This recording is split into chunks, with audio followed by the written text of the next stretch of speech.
When was the last time you came to a fork in the road of your life? Perhaps it was when you had to make a hard decision about which university to go to or which course to study. Perhaps it was the decision about whether to start a new relationship or to end an existing one.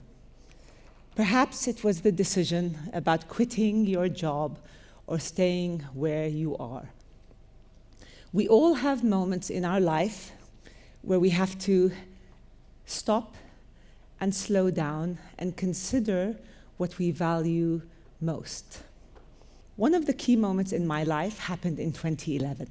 So picture this scene. It's 2:30 in the morning.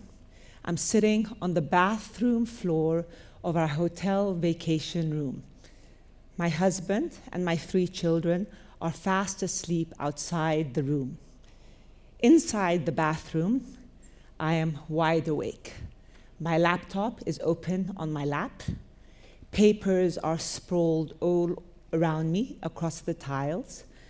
And I have just come up with this new name of this business idea that I was thinking of and that I had been working on. So on one side, I feel tremendous excitement. But on the other side, I'm filled with doubt, fear, and questions. Should I launch this business? I have 3 children under the age of 10. Launching a new venture is very, very daunting. I've already achieved success. I have another tech startup. Why go down this risky venture again? I had a choice. I could play it safe, focus on my family, and enjoy the fruits of my life, or I could take the road less traveled, the harder road. I chose the harder road. It feels like I've spent most of my life in such moments and at such crossroads, and I've realized that most of my decisions have taken me down the harder road, the road less traveled, doing what others could not or would not do.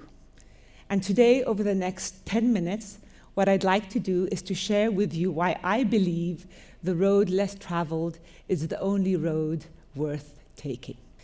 For me, choosing the road less traveled isn't just taking risks. It's about creating profound, lasting impact. Mum's World wasn't just about commerce. It was about empowering mothers to make informed decisions, shaping the ecosystem, and creating lasting value. This venture was about creating meaningful change where it mattered most. For me, with Mum's World, I saw an opportunity to serve and empower an essential customer, the mother. As when you empower a mother, you empower a child, and when you empower a child, you change the world. So the next time you face a major crossroads in your life, ask yourself, which road will allow you to make a bigger contribution to this world? In the road less traveled, you will also discover your true strength. Raising capital was a critical part of my journey as a digital entrepreneur, but securing funding in a male-dominated ecosystem and industry was a battle. Rejections were abundant, and the doubts and fear were very, very real. According to statistics, women globally receive less than 2% of VC funding, and in the GCC region, women receive less than 0.8% of VC funding. That's not much funding. And for e-commerce in a nascent ecosystem, funding was a critical lifeline. My male peers were securing funding much faster and easier than me, even though my business had fantastic fundamentals and was growing much faster than most. It was exhausting. I felt that my hands were tied, and I was unable to grow as fast and as far as I wanted. So, in 2015, I found myself alone. My partners who had been with me from the start stepped down as funding was elusive. I found myself with no funding, no support, a nascent ecosystem, and a responsibility to my shareholders, my investors, and my employees. It was very easy then to quit, to step down, when all those around me were leaving me alone. During investment meetings, I face questions like, Muna, who takes care of your children when you run around looking for money? One investor even said, Muna, you have approximately 24 family members, and they will definitely buy from your business. What are you going to do when you run out of these 24 customers? Completely ignoring the $10 billion addressable market that I was targeting. Yet, despite all this, I stood my ground and carried on, and eventually went on to raise 5 more rounds after that, as well as a very successful exit for Mum's World. I recognized then my true strength, and I built stone-hard resilience.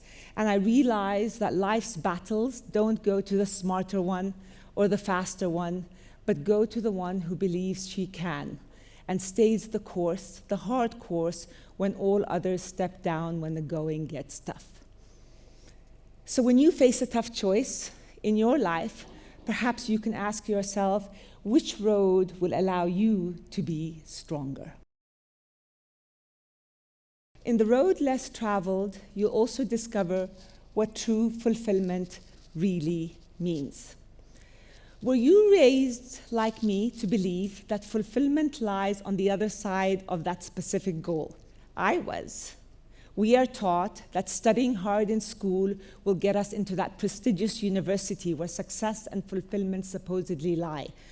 But once we reach that goal, a new destination emerges. Now we have to work even harder to get to that next job. And we find that that goalpost is constantly shifting. And we find ourselves always chasing the next destination for a fleeting moment of fulfillment.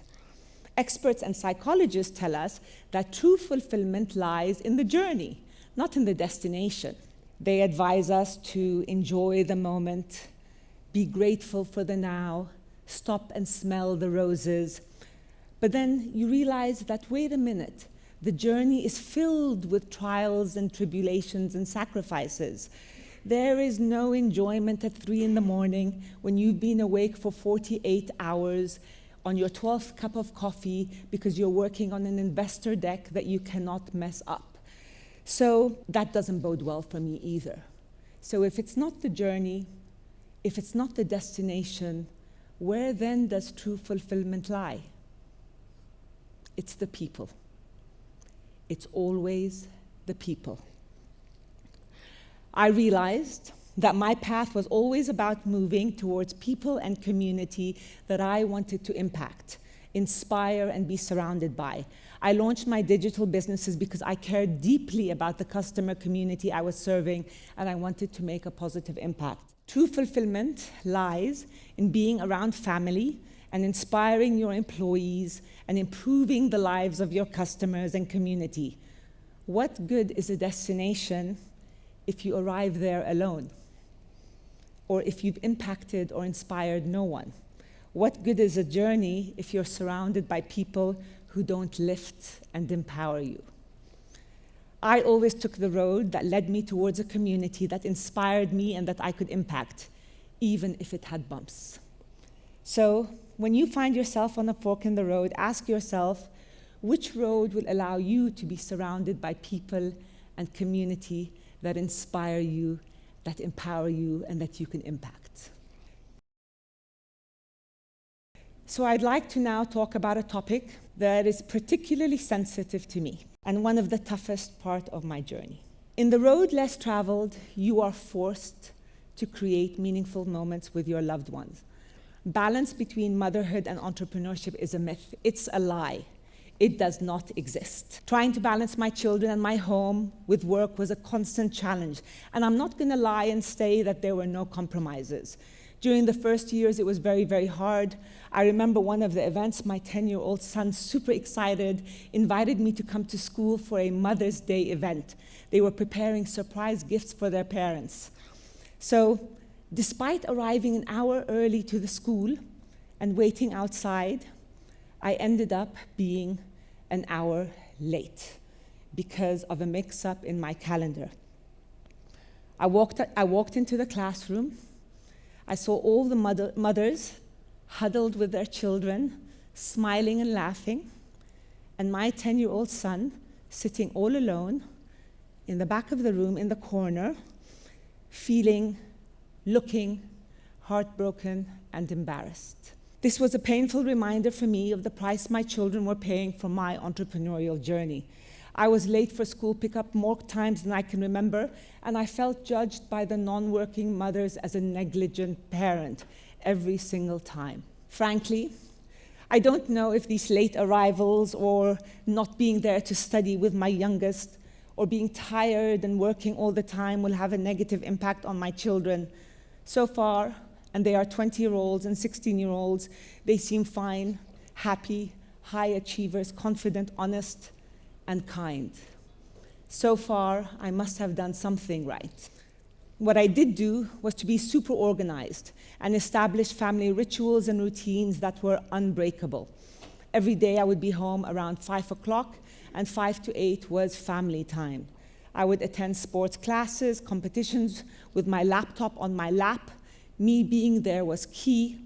Family dinners every night were sacred and could not be missed. Picking up my youngest from school 3 times a week and discussing the good, the bad, and the ugly was a treat in our 30-minute ride. Family weekend lunches were not to be missed, and games night once a week kept the bond strong. My children saw firsthand the sacrifices and the challenges to build a business from scratch, the challenges women have in a male-dominated ecosystem, and the juggle their mother lived. And in that, I hope they have taken the example of hard work, commitment, creation, and contribution, and the respect for women as equals. Today, all of them are aspiring entrepreneurs who I am confident will change the world. So if you're finding it hard to choose between one path or the other because of time away from your family, ask yourself, will this path allow me to create meaningful moments with my loved ones? Reason 5, the road less traveled will allow you to live your values without fear, even if you stand alone. Women entrepreneurs often find themselves in a double bind. If you're assertive and confident, you may be perceived as aggressive, unfeminine, or even difficult. If you're collaborative and empathetic, you might be seen as lacking the drive needed to lead a successful venture. The double standard creates a narrow pathway for women to navigate, often forcing us to carefully calibrate our behavior in a way that male entrepreneurs do not have to do. My 19-year-old son and I were in the car together, driving to a desert trip with the family. The phone rings and I answer it.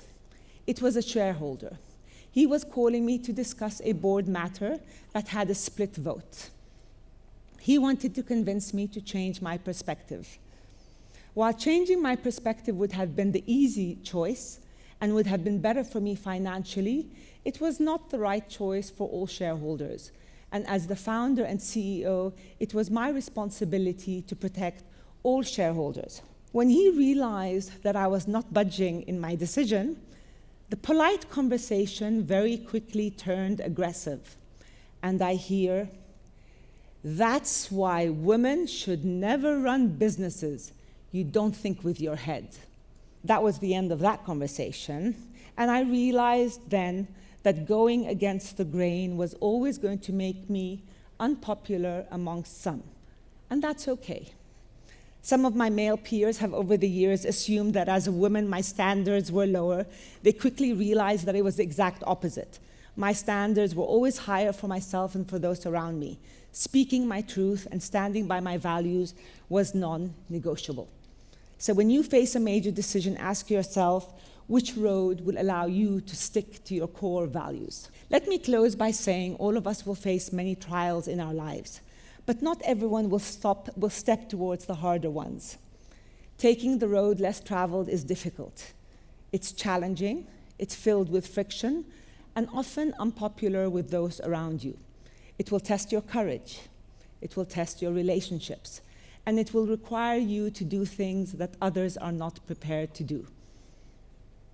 It underscores the importance of resilience, determination, and positive change. It is a testament to the strength within all of us.